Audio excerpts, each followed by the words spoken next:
좀 껄끄럽기는 하지만 이준석 국민의힘 대표의 문제를 좀 거론하지 않을 수가 없는 것 같습니다. 본인은 이 문제에 대해서 잘못 말하면은 엄중한 사법 처리를 받을 것이다 이렇게 엄포를 놓고는 있는데요. 저한테도 여러 그 당협위원장이라든가 의원들 중에 걱정하는 사람들이 있더라고요. 뭐 이준석이나 뭐 국민의힘을 걱정한다기보다도 어쨌든 6일 지방선거가 아주 중요하고 여기서 승리를 해야 윤 당선인이 대통령이 돼서 그 정권이 순항할 수가 있는데, 만약에 지방선거 때 이준석의 그 문제가 하나 이슈가 돼갖고 민주당에서 들고 나올 경우 이 지방선거를 망칠 수도 있다. 지방선거에 아주 최대 내관이 될 수도 있기 때문에 그 전에 내관을 뽑아내야 하지 않겠느냐, 그런 얘기들이더라고요. 예. 제가 근데 이거 어제 이준석하고 이제 강용석 변호사가 통화한 거 있잖아요. 예. 1분 6초죠. 1분 6초. 녹취록을 이게 제가 몇 번 들어봤어요. 예. 1분밖에 안 되니. 거기 강용석 변호사가 먼저 이제 내 복당 시켜주면 내려줄게 먼저 제안한 내용이 전혀 없습니다. 아, 그래요? 지난번에 이 대표가 그거 1분 6초를 잘 보세요. 그 앞에 것부터 통화를 봐야 돼요. 이준석이 브로커를 자칭하는 기자가 있습니다. 방송. 기자가 이게 강용석한테 전화해가지고 어차피 당신 이제 복당 문제가 최고에 갔으니 잘 될 것 같으니까 이게 한번 먼저 전화해봐라. 네. 이렇게 이준석 측에서 먼저 강용석한테 오히려 복당 이야기를 하면서 먼저 통화를 해봐라 해가지고 강용석 변호사가 통화했는데, 근데 이준석이 1분 6초 동안 너 왜 그러고 있니? 왜 그러고 있니? 막 말도 안 되는 말만 몇 마디 하다가 제대로 뭐 딜을 하거나 강용석 변호사 뭐 내가 내릴 테니까 복당 이런 말이 전혀 없더라고요. 1분 6초에 무슨 대화가 있겠어요? 예. 또 이게 관계없는 대화도 몇십 초 있고요. 그래서 앞부분부터 보면 강용석 변호사가 먼저 전화해가 딜한 게 아니다.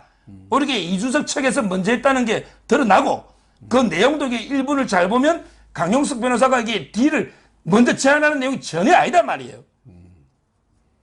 따라서 저는 이 부분도 이게 1분 6초도 문제고, 제가 여기 두 가지만 지적하면, 그러면 이게 이준석이가 지모 씨라고 있잖아요.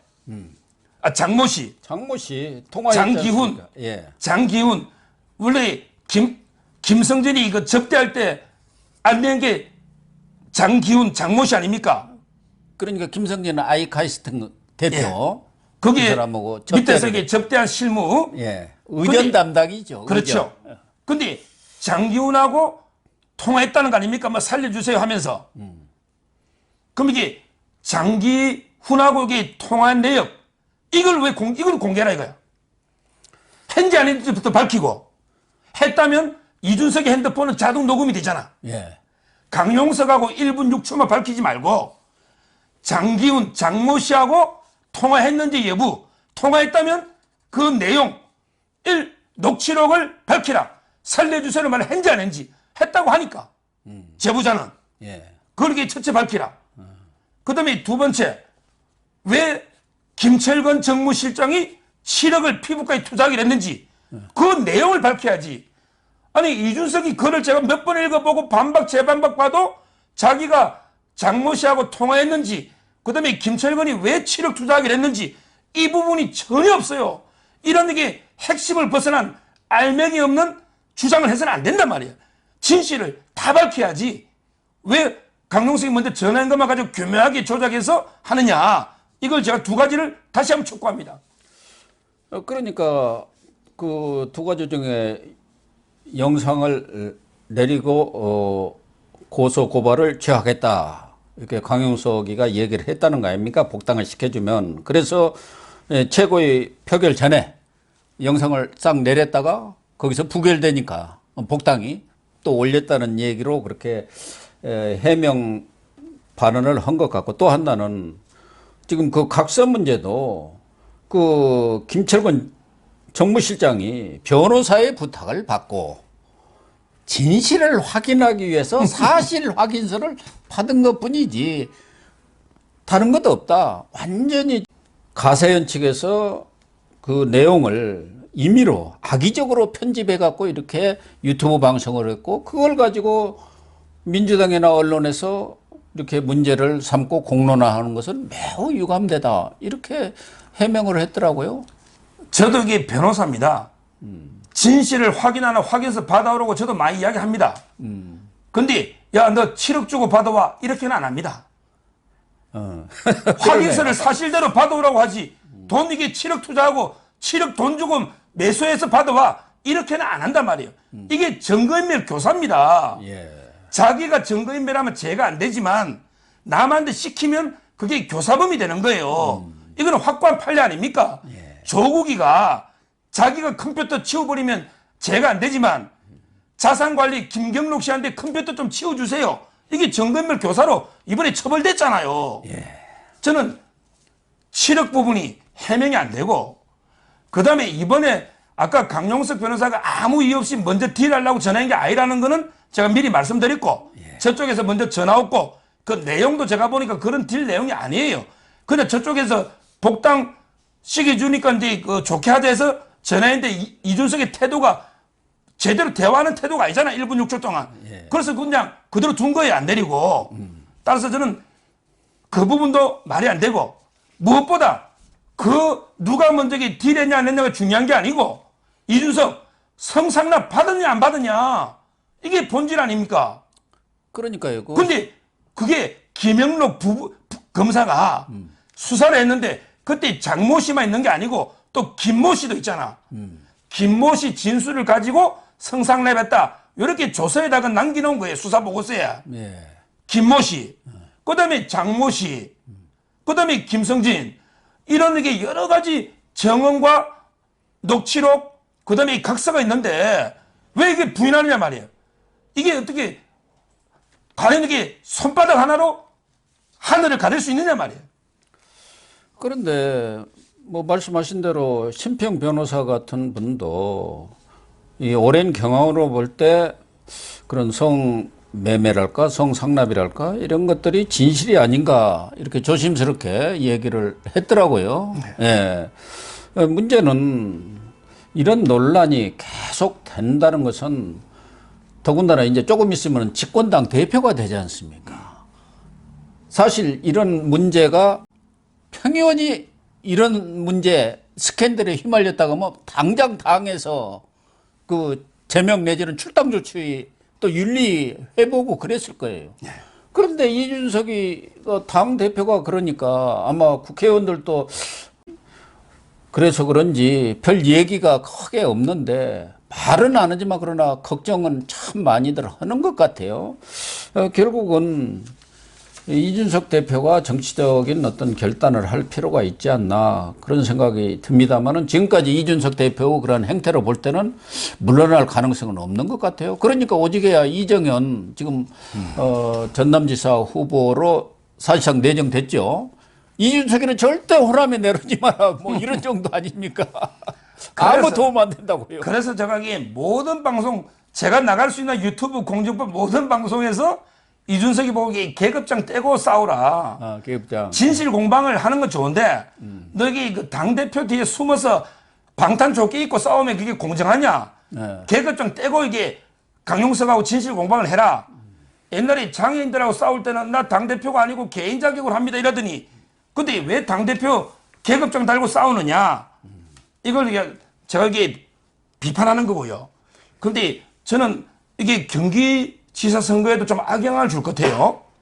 지금 이게 제가 경기지사 여론조사를 봤더니 강용석 변호사 가처분한 게 재판이 20일에 잡혔어요. 20일에 잡히면 이게 재판으로는 복당이 안 됩니다. 그럼 이게 강용석 변호사는 무소속으로 나올 수밖에 없는 상황이에요. 그렇죠. 예. 근데 지금 이게 여론조사가 유승민한테 완전히 불똥이 떼요. 왜냐하면 이게 유승민하고 이준석이는 정치적인 양아들이거든. 예. 한 몸이잖아. 멘토 아닙니까? 그러니까 이게 유승민한테도 악영향을 주고 있더라고. 예. 그래서 지금 지지율이 제가 이게 4월 7일 PNR 있죠. 예. PNR 봤더니 김은혜가 1등이야. 김은혜가 뒤집었잖아요. 김은혜. 아침에 저도 방금 그다음에 김동연. 그다음에 이제 유승민이고. 네. 그때 PNR에 강용석이가 11% 나왔어요. 11%. 제가 보기 강용석이가 무소속으로 나오면 김동연이가 유리합니다. 그렇죠. 근데 만약에 유승민이가 되면 강용석은 끝까지 갑니다. 유승민 잡으려고 강용석이 넣었거든요. 그러면 이게 김동연이가 어부질할 수가 있어요. 물론 이제 김은혜가 되면 저는 강용석 변호사한테 제가 제안하려고 그래요. 김은혜가 되면 김은혜하고 화끈하게 단일화해가지고 그냥 이 김은혜 시켜주자. 단일화해라. 근데 유승민이 넣으면 끝까지 붙어가 유승민 막아라. 그래도 보수가 분열했어야 되겠습니까? 근데 유승민은 그건 사적인 넣는데 문제고 사적인 뭐 그럴 수도 있긴 한데 하여튼 좀 괴로운 일이지만 제 말은 이 강용석이 무소속 넣음으로써 얼마나 악영향이냐 말이에요.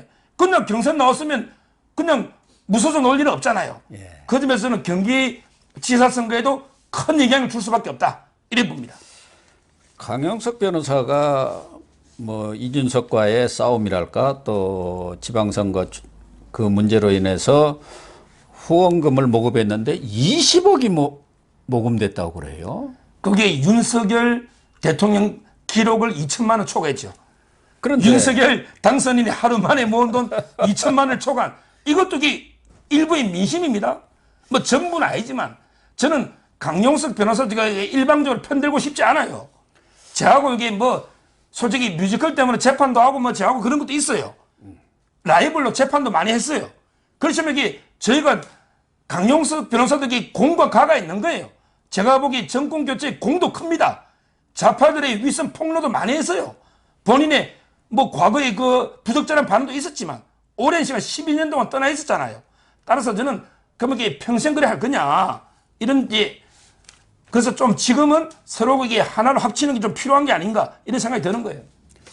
말씀하신 대로 강영석 변호사가 뭐 정권 교체에도 일정 부분 기여하는 부분도 있고 또 나름대로 국민적 어떤 지지를 받으니까 그렇게 20억이 모였겠죠. 그럼에도 불구하고 강 변호사가 우수한 머리를 이용한다 할까 그 머리를 갖고 있기 때문에 자기의 정치적 목적을 위해서 너무 정치판을 이전투구로 몰고 가는 것 아니냐 이런 비난도 또 있는 것은 사실이거든요. 그렇습니다.